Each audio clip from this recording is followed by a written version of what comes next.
Hola, el video está diseñado para la persona que no sabe nada cómo comprar una casa en los Estados Unidos. Voy a enseñarte cómo yo hago consultoría con las personas que ya están decididos a comprar su primera propiedad o su primera casa o apartamento en los Estados Unidos. Mi nombre es Christopher Raimundo, soy el Registered Broker de la compañía Priority Realty Partners en el estado de la Florida. Mucha de esta información se puede utilizar en cualquiera de los estados de Estados Unidos. Las leyes varían de estado a estado y hay muchas leyes y regulaciones locales en el proceso de compra de casas residenciales que son diferentes a propiedades comerciales. Si tú tenías un poquito de miedo de cómo comprar tu primera casa, qué es lo que requieres o no, cuando se acabe este video, tú te vas a sentir con mucho más confianza porque vas a tener más información, obviamente, de la que tenías antes y más información del público en general que no ha visto este video. Lo bueno es que lo puedes repetir varias veces. Un disclaimer bien importante: de ninguna manera puedes tomar ninguna de esta información como un aviso legal o como un sustituto de un abogado. Si necesitas aviso legal, consulta con un abogado. Yo no soy abogado, tampoco soy consultor financiero ni experto en asuntos de impuestos. Para asuntos de impuestos, búscate un CPA, un experto en impuestos, o un consultor financiero para ver si esta opción de comprar tu casa es lo mejor para ti.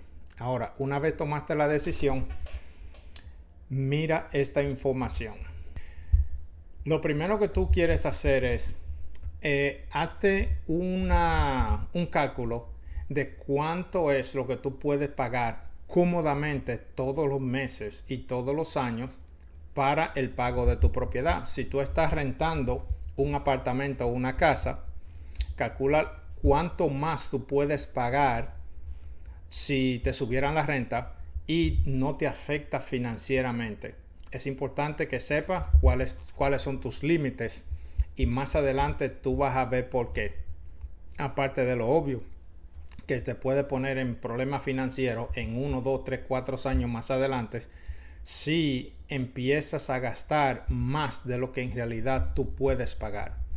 Una vez tú sabes lo máximo que tú puedes pagar, está pendiente que no necesariamente porque tú puedes pagar cierta cantidad de dinero significa que tú tienes que llegar a ese límite.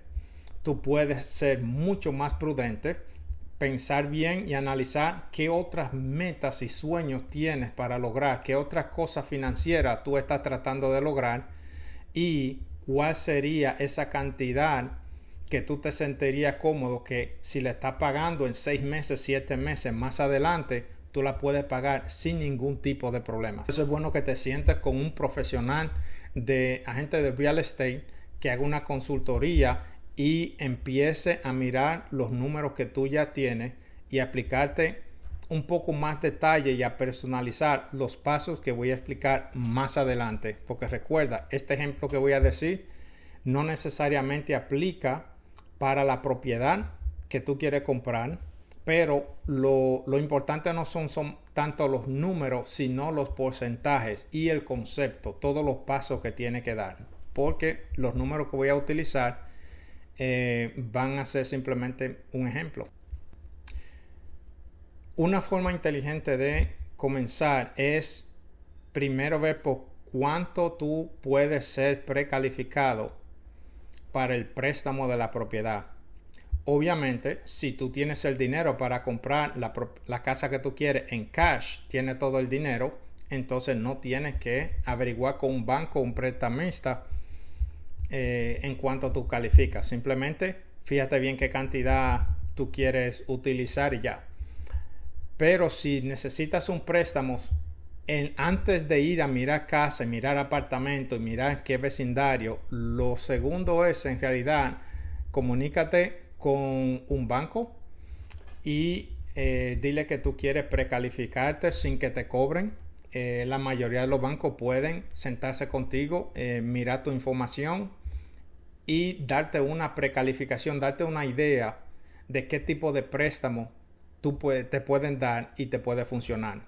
Y el tipo de préstamo es bien importante porque hay varios diferentes tipos de préstamos que cuestan diferente cantidad de dinero y hay diferentes tipos de fuentes de dinero. Mucha gente no lo conoce y ahora te voy a dar una lista. Te voy a dar 9 fuentes de préstamos de dinero y no son las únicas, pueden haber más todavía para tú conseguir el dinero de la compra de tu propiedad. Primero, hay diferentes tipos de bancos.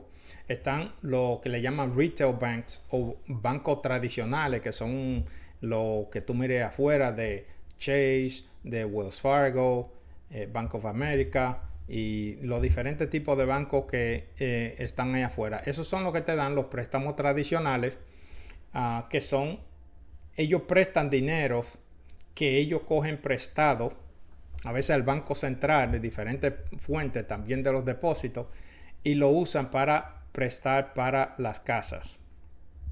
También tú tienes la opción de Credit Union, que son las cooperativas. Las cooperativas tienen muchas flexibilidades y a veces te dan mejores intereses que los bancos tradicionales. Aunque los bancos tradicionales son los que tienen generalmente muy buenos préstamos, los mejores préstamos, pero a veces la cooperativa tiene mejores todavía. También tiene las compañías de mortgage. Compañías de mortgage son compañías que ellos reciben toda tu información, te ayudan a verificar hasta cuánto tú puedes calificar para un préstamo, pero el dinero que ellos utilizan para prestar no es de ellos ni es de su compañía. Ellos tienen una lista de bancos de todas partes de Estados Unidos, de diferentes sitios, y ellos tratan de determinar qué banco puede darte el préstamo de acuerdo a tu situación financiera y tu situación de crédito también, porque de eso depende el interés, para cuánto tú calificas. Ahora está también los mortgage bankers. Mortgage bankers son diferentes de mortgage brokers. Mortgage bankers, ellos sí prestan de su propio dinero, a contrario de mortgage broker que presta dinero de otros bancos. Ellos sí prestan dinero de su propio banco. También tú tienes los commercial banks o bancos comerciales que para propiedades residenciales no son los ideales y pueden ser un poco más costosos también. Están también los investment banks, bancos de inversiones. Mucha gente no sabía que había tantos diferentes tipos de bancos y sí lo hay. Y cada banco tiene como un enfoque, uno o dos enfoques en particular que se diferencia de otros bancos. Están los bancos privados que existen también, se llaman private banks. Están savings and loans, que son las financieras. Las financieras prestan de los depósitos hechos por los clientes. Están ahora también los challenger banks, bancos de retos innovadores. Esos bancos de retos innovadores a veces están en un sitio bien lejos y también funcionan por aplicación de teléfono y por su website en la computadora. También tiene lo que se llama neobanks o bancos digitales. Eso está creciendo mucho ahora. Es un concepto relativamente nuevo, los neobanks, bancos digitales. Los bancos digitales no tienen un local físico, son simplemente digitales. Y tú también tienes otra fuente de dinero que son los préstamos personales, que puede ser otra persona, un familiar o un desconocido, un prestamista que te preste el dinero, o también el vendedor de la propiedad. Alguien puede estar vendiendo una propiedad y se puede negociar a veces que el vendedor de la propiedad se convierta en el banco y él te preste el dinero para que tú le compres su propiedad. Esas son diferentes fuentes. Ahora, en la compra de la casa, tú tienes la compra y el precio de la casa. Ahora te voy a dar los detalles de lo que involucra y los diferentes componentes en el proceso de la compra de una casa. Cuando tú tienes el precio de la compra de la casa, te van a pedir lo que se llama el depósito inicial. Ese depósito inicial varía dependiendo de quién está vendiendo la propiedad y del banco que te está prestando dinero. En este ejemplo, vamos a asumir que tú estás comprando una casa sola y recibiste un préstamo de un banco tradicional normal o una credit union, una financiera, y el depósito inicial va a ser un porcentaje de la compra de la casa o del precio. Varía si es una compra de una casa existente o una construcción nueva. En las construcciones nuevas, los constructores tienen mucho más control de cómo se vende la propiedad y varía de constructora a constructora. Por ejemplo, hay empresas a veces que te dicen, si tú quieres comprar una casa aquí, aunque sea tu primera, nosotros tenemos quien te dé el préstamo y requerimos que tú des un 5% por adelantado o un 10% por adelantado. Algunos tienen un depósito que escala, donde te piden un 4, 5, un 10% por adelantado, pero después te dice cuando la propiedad en 2 meses o en 3 meses ya el proceso esté más avanzado, necesitamos que des otro 10% y después otro 10% y así sucesivamente. Aquí en Estados Unidos la mayoría te da un préstamo parecido al de los bancos normales, pero como es una construcción nueva, a veces te piden un préstamo por adelantado y después el préstamo se procesa cuando ya la casa está construida y te la van a entregar, y ahí es donde tú tienes entonces que o traer un préstamo o usar el préstamo de ellos.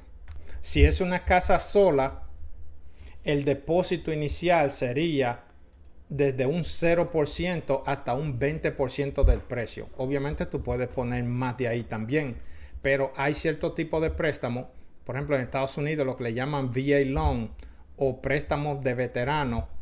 Los veteranos pueden comprar sin dar un precio de inicial. También tú tienes los préstamos para condominios. Un préstamo de casa sola la mayoría de veces no se puede utilizar para préstamos de condominio. Los préstamos tienen diferentes características. Los préstamos no son iguales. Esa es otra área que a veces una persona que nunca ha comprado una casa se sorprende a saber que hay diferentes tipos de préstamos. Y los diferentes tipos de préstamos son para diferentes tipos de propiedades. Entonces, esta es otra de las razones por la cual tú quieres comenzar a precalificarte primero con un banco antes de tú ir a empezar a mirar casa, porque tú quieres saber qué tipo de préstamo te puede dar ese banco o esa institución, ¿ok? Hay préstamos que son para condominios y quizás no lo puedo usar para casa, o préstamos para casa que no lo puedo usar para condominios. Hay préstamos que son para propiedades comerciales que no lo puedo usar para tu casa y así sucesivamente. Ahora, en este caso, el ejemplo que voy a dar va a ser para casa sola, pero te quiero informar que hay precios que son también para condominio. También hay otro préstamo que es diferente, que es para extranjero también.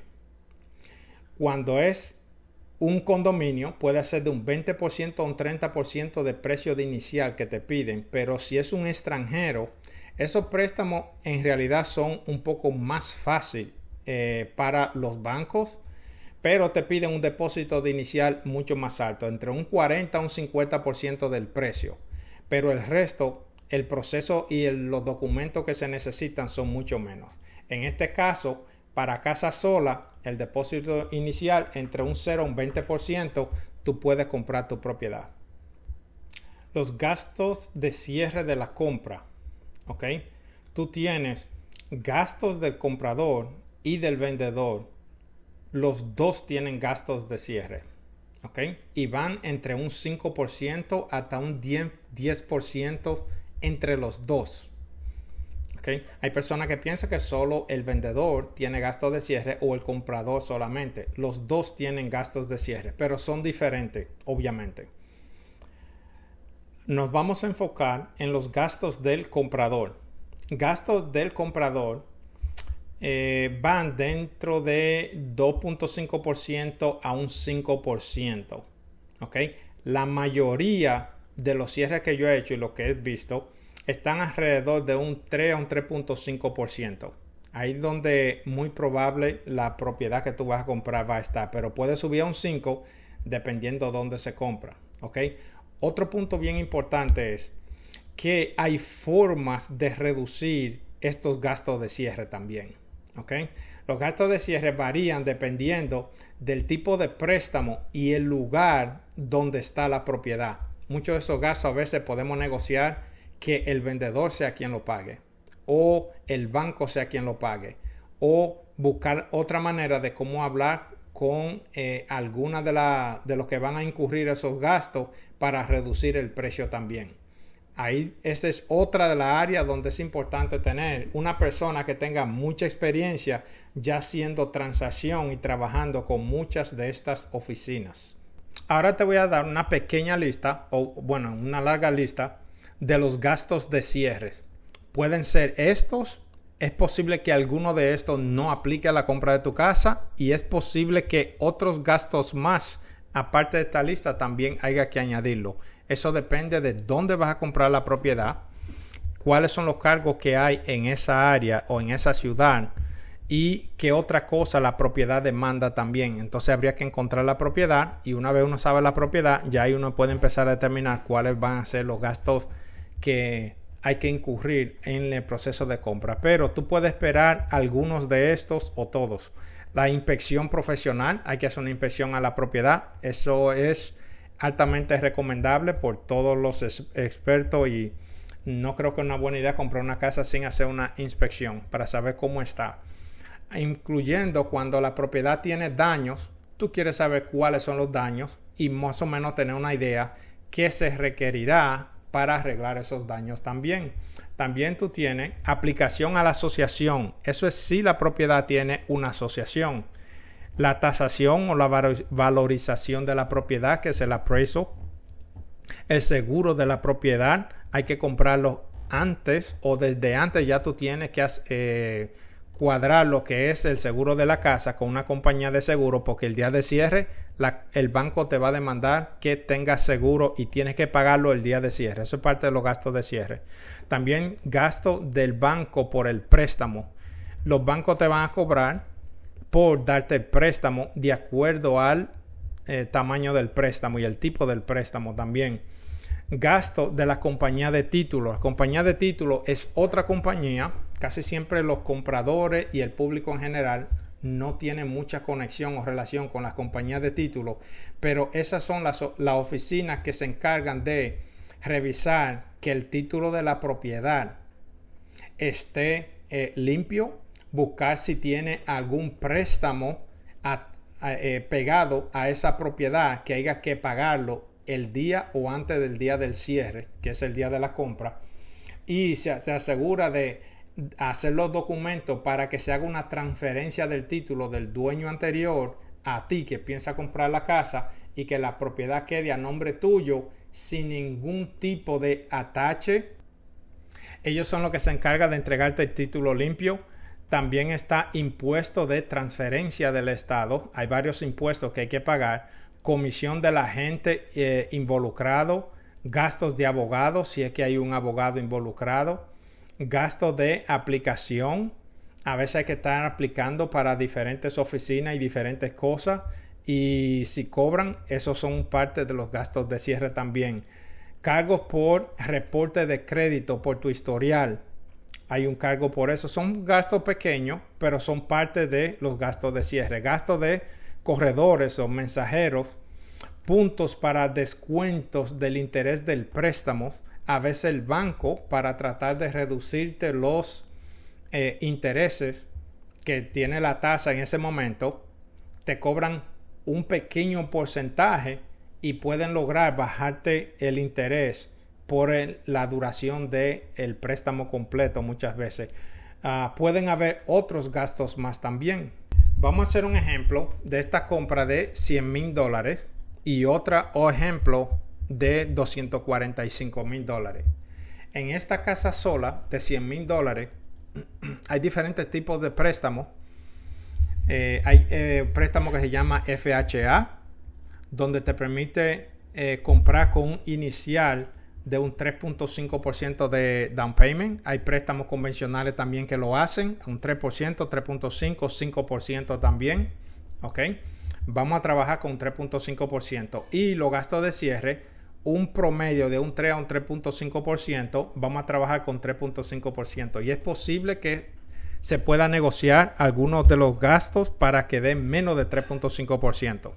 Con este ejemplo de $100,000, son $7,000 en total. Ya con eso tú compras esta casa y tú recibes la llave y es tuya y te puedes mudar en ella. Tu pago mensual viene siendo $674,000.74 y esto es un ejemplo de tu pago mensual, estimando lo siguiente: el principal, el interés y el seguro del mortgage con un 1.75% y el préstamo amortizado por 30 años a un 7.5% de interés, que es como más o menos donde está la tasa de interés en el momento que estoy haciendo esta grabación. El interés obviamente va a cambiar dependiendo del momento donde tú vayas a pedir el préstamo y te lo den, y el lugar donde lo estés pidiendo también el préstamo. Pero un ejemplo de 7.5%, que como está ahora, esto es lo que tú puedes esperar pagar al mes por el principal interés y el seguro del mortgage, $674,74. Ahora, en el otro ejemplo de $245,000, una casa sola dando el 3.5% de depósito inicial, ya son $8,575. Asumiendo la misma cantidad de gastos de cierre, ¿ok? Ya viene saliendo con $17,150. Si tú ahorras unos $17,150, ya tú puedes comprar una casa de $245,000 con un préstamo que te permita dar un depósito inicial 3.5%. En este préstamo, asumiendo que el interés es igual a un 7.5%, amortizado por 30 años, el principal interés y el seguro del mortgage te viene saliendo en $1,653,12. Ahora vamos a otra parte del proceso de compra de la casa. Antes de llegar el día, lo que se llama el día de cierre, o el día cuando ya tú firmas los documentos para que se concluya el proceso de la compra, porque la compra es eso, es un proceso. Ya antes de llegar al último día, unos 3 días antes, se le puede pedir a la compañía de títulos, que es la compañía que está arreglando todos los documentos para la compra, que te envíe y nos envíe un estimado o lo que se llama un settlement statement, un estado de cierre, donde está estimado una copia de todos los gastos de cierre que tú vas a tener. Más adelante te lo voy a mostrar. Y también, por lo menos un día antes del día de cierre, se hace una inspección. Pero este tipo de inspección es diferente a la inspección que hiciste al principio cuando tomaste la decisión de comprar la propiedad y la pusiste bajo contrato. Esta última inspección es lo que le llama un Buyer's Walkthrough Inspection, una inspección de comprador antes de la compra. Ok, aquí tú vas a tener lo que se llama un Buyer's Walkthrough Inspection. Esta inspección se hace antes del día de cierre, el día de la compra de la propiedad. Y el propósito es para tú anotar la condición de la propiedad y si hubo un daño o un cambio diferente a como tú la viste el día que inspeccionaste la propiedad. Aquí firma el comprador y le pone la fecha también. Esto fue una transacción donde yo estuve involucrado, por eso le tapé el nombre del comprador que firmó ahí. Tú vas a firmar un documento parecido a este o uno igual que este antes de comprar la casa, y esto es solamente para asegurarte que la propiedad está en la misma condición que tú la viste el día que tú tomaste la decisión de comprarla, que no le cayó un árbol encima, no vino una tormenta, le rompió una ventana, le rompió una esquina o algo así, sino que está en la misma condición que lo había visto anteriormente. Este es un ejemplo de un settlement statement o un closing disclosure, que es el documento de cierre. La compañía de título va a preparar este documento donde va a tener todos los números y la información de la compra tuya y la venta de quien está vendiendo la propiedad. Va a tener la información de los dos, del comprador y del vendedor, y se llama settlement statement. De esto se pide una copia unos días, 3 días o más antes del día de cierre, donde tiene los detalles ya de la compra y los gastos de cierre del comprador y del vendedor. Yo taché y borré la información de las personas involucradas en la transacción. Esto fue en el 2021, una compra ya hace mucho tiempo de uno de mis clientes. Entonces, este documento tiene 3 páginas.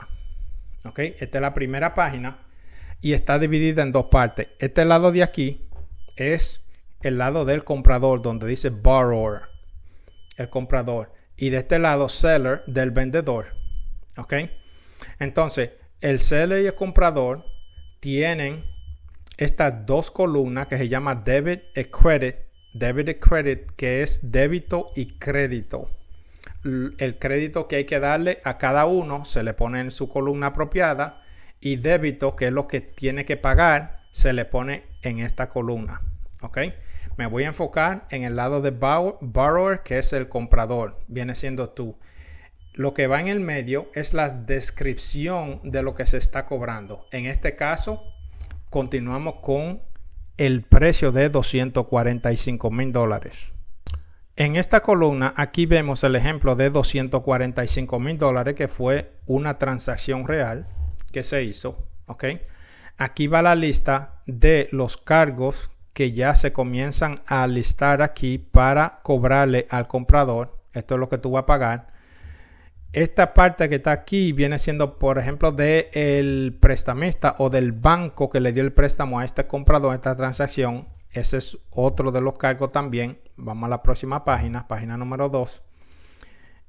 Cargo del préstamo, otros cargos también. Este cargo de aquí, que se llama prepaid interest o interés prepagado. Esto es, por ejemplo, el préstamo tiene un interés, cargo de interés que te van a cobrar, pero si tú quieres que el préstamo se pague los días primeros de cada mes, ¿ok? Y el día del cierre o el día de la compra, en este caso, se hizo un día 24, agosto 24, ¿ok? El banco calcula desde agosto 24 hasta el día 1 de septiembre cuánto de interés por día ellos debieron de cobrarte en ese tiempo, y eso es lo que te están cobrando aquí por adelantado. ¿Ok? Ahora, ahí viene la continuación de los otros cargos, que todo eso son gastos de cierre. Esta es la página número 3, y cuando tú vas a la parte de abajo ya, entonces tú vas a ver ¿qué cantidad de dinero tú tienes que traer el día del cierre? ¿Ok? Que es el total que queda de gastos de cierre más el depósito inicial. La suma de tu depósito inicial más los gastos de cierre está aquí. ¿Ok? Ahora, para el momento del día de cierre, ya tú debes de haber pagado varios de esos cargos de cierre, porque pagaste la inspección, porque pagaste posiblemente la valorización de la propiedad, la cotización, el appraisal. También es posible que tú hayas pagado el seguro de la propiedad y otros cargos más. Pero lo que no se haya pagado para ese momento ya se le suma al dinero inicial que tú tienes que traer, y ya eso completa. Esta parte de aquí es el precio de compra más los gastos de cierre, todo junto. Este viene siendo el total. Y ya, ese día tú recibes copia de la llave de tu casa, te puedes mudar en ella, y ya tú empiezas en el proceso de ser dueño de tu propiedad, donde tú empiezas a pagar tu pago mensual del mortgage el siguiente mes, cuando el banco te indica que ya tú comienzas a pagar tu préstamo y ya la casa es tuya.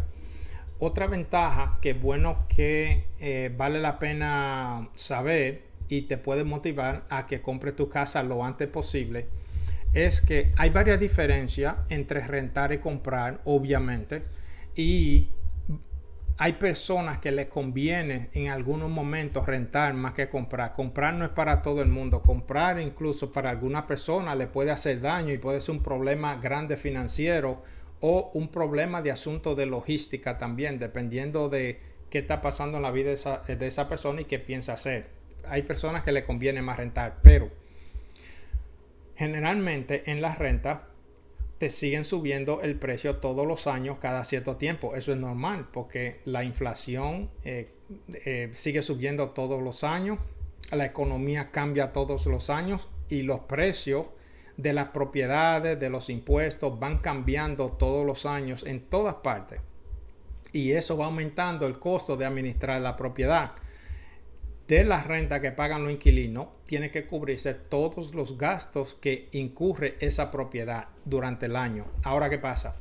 Cuando tú compras tu casa, una de las cosas que tú haces es que una vez ya tú sabes cuál es tu pago mensual del mortgage por 30 años, ya ese va a ser tu pago en los próximos 30 años. Que aunque quizás el primer año, el primero 2 años, sea un poquito difícil para ti, el año número 3, número 4, ya tú sabes cuánto tú vas a pagar. Pero si tú estás rentando en el año número 2, número 3, número 4, si ahora se te está haciendo un poco difícil pagar la renta, es posible que en 3 o 4 años sea mucho más difícil todavía y tengas que trabajar más solo para pagar las rentas de tu propiedad. Y es otra razón por la cual tú debes de comprar tu casa.